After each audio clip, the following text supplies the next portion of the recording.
everybody. This is Shad Sullivan coming to you from the headwaters of Bitter Creek, Archer County, North Texas. We have to talk.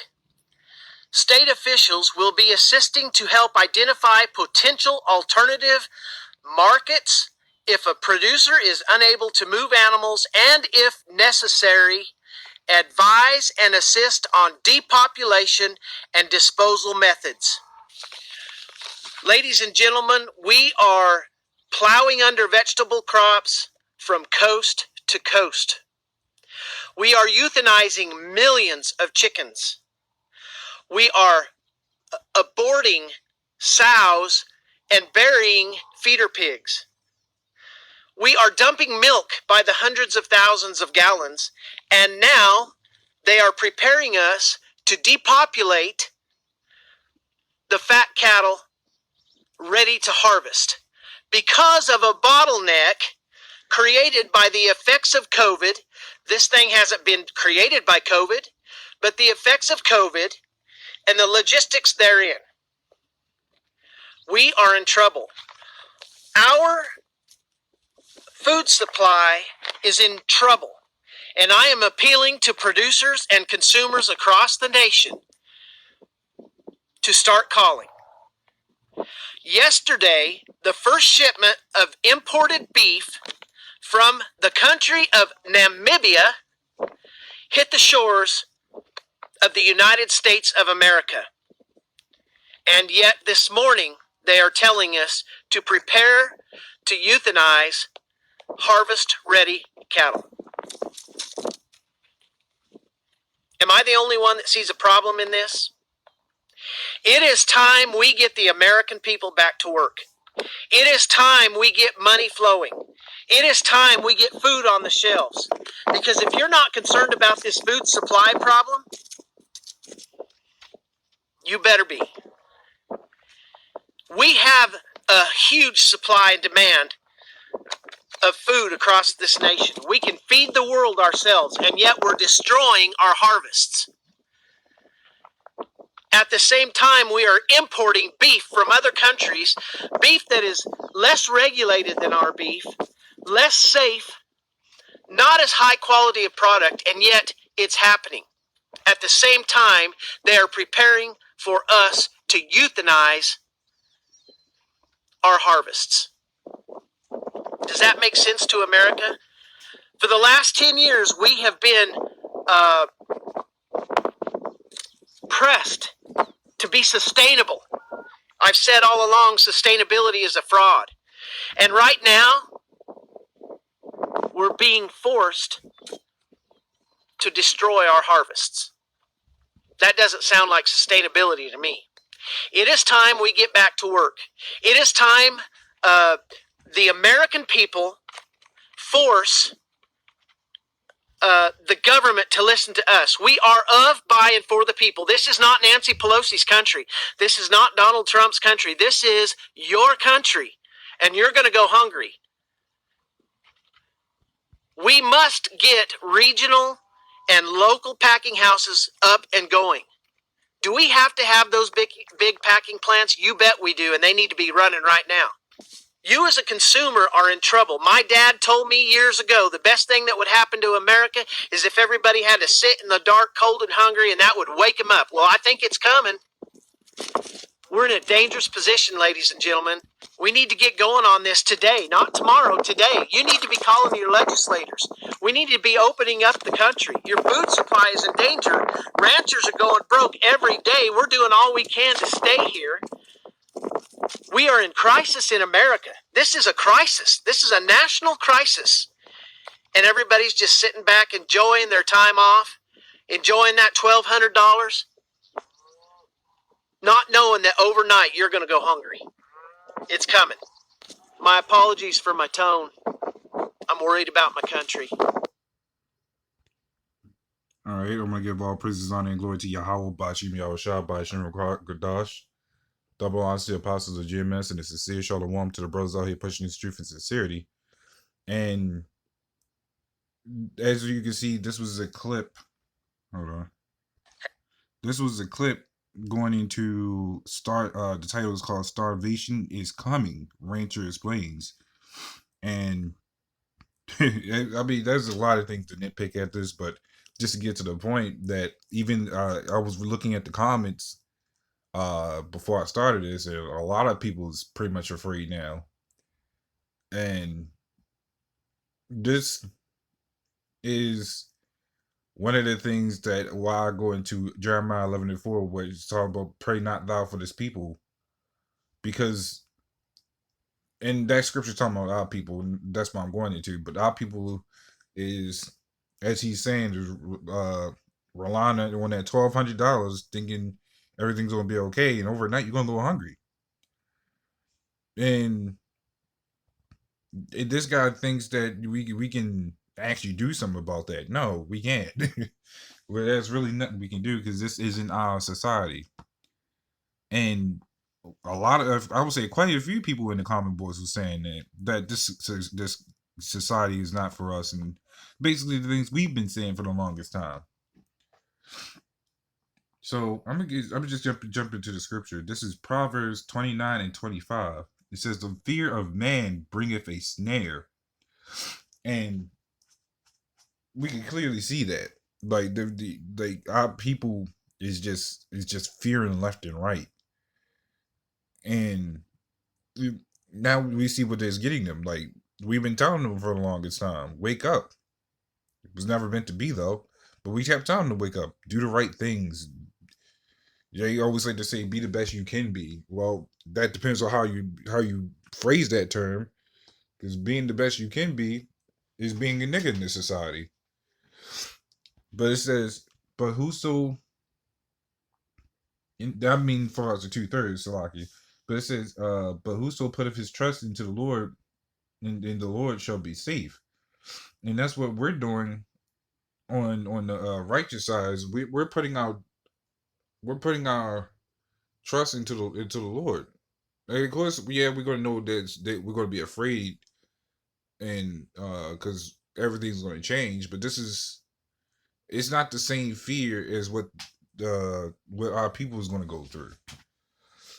For us, we know this is gonna happen, and we actually push for it to happen because we actually want to get out of here. But our people want something totally different. Our people wants to keep pushing in this place. They want to keep following after Esau. They want to keep being slaves.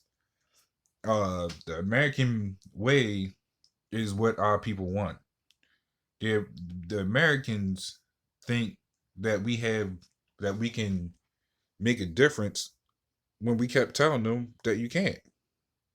There is no difference. That's not even a thing. There would never be a thing. So,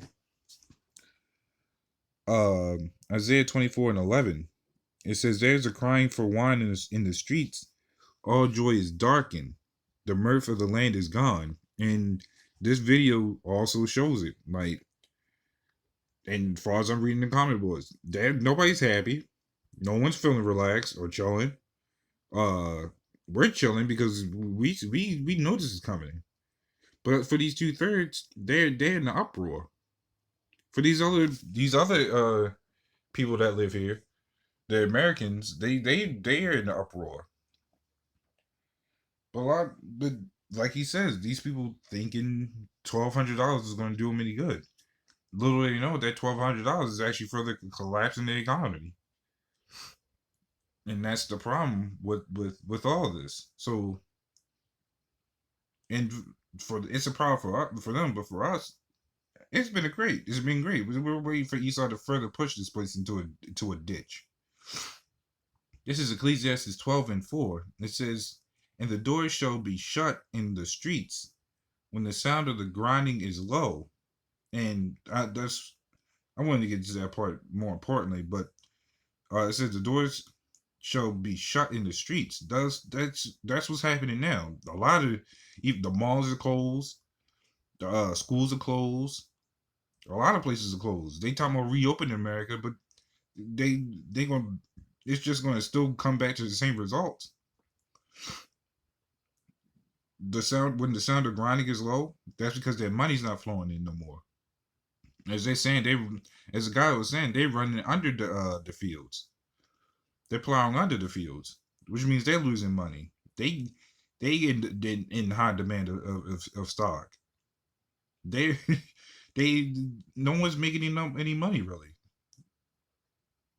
Nobody's able to work. The call for unemployment is high. You can't even get into contact with unemployment because they refuse to even talk to people. So people was even having uproars about that. People want to go. People want to go back to work. Here, where I thought people would just like to relax and enjoy their time off, because that's what I used to hear a lot of times. A lot of people saying that they wish they didn't have to work. Well, that here you are. You don't have to work now, but now y'all want to work again because guess what? There's people need money, and that's the one thing that everybody's lacking in this society is money, and that's what's going to further collapse this place one way or another. So this is Revelations 18:8. It says, "Therefore shall her plagues come in one day." And I want to get into that word plagues because that word has always usually been a key word of that scripture. So I'm gonna get it right here. This is the definition of plague: a disastrous evil or affliction, and that's what Babylon's going through is an affliction, not just by a virus, but the ways of its collapsing with no money, no workers. It's an affliction, and that's why when you read the scripture, it says, "Therefore shall her plagues come in one day." So that affliction has been starting for a long time. It's just keep afflicting more and more over time. So let's go even further. It says an epidemic disease causing a high rate of mortality, which is pretty much a lot of things in this place is a disease. And I'm not just going based off of humor, but homosexuality is a disease. They have the CDC that holds all sorts of diseases. The church is a disease. Babylon in itself is a disease because all the stuff it has with it. So when you go, let me reread that again. It says an epidemic disease causing a high rate of mortality. So when you go into that word morality, it says it's a list of things, but I'm just getting to the point. It says a conformity to ideals of right human conduct, and that would be this place. Even though we know it's wicked, but on the wicked side, they would call this right human conduct because of they are conformed of the ways of this world of this society, which is why it says the same word here, conformity to ideals. When you read Romans 12:2, it says, "Be not conformed to this world."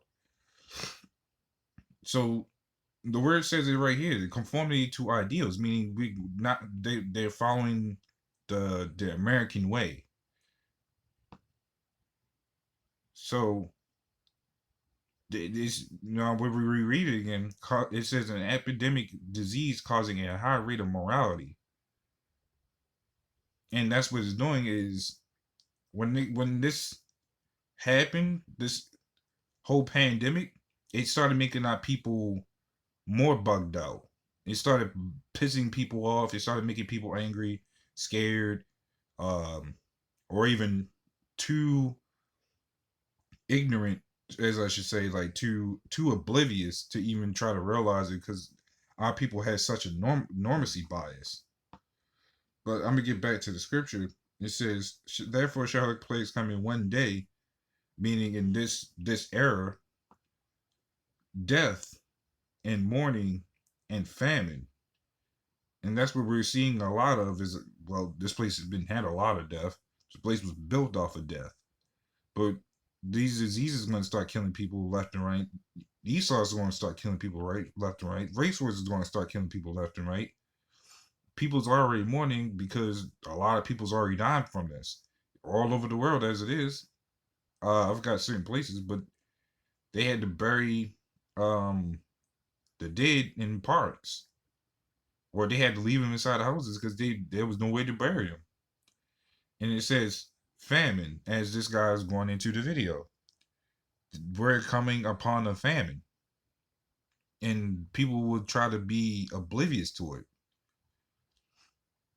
And that's been always the one problem, or in our case, the greatest thing that's going to happen. But our people are just too blind to really even want to pay attention to this because of the normacy bias.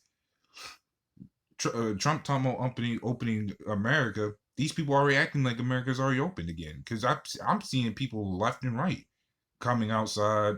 There's actually traffic again. Like traffic's been built up all over again.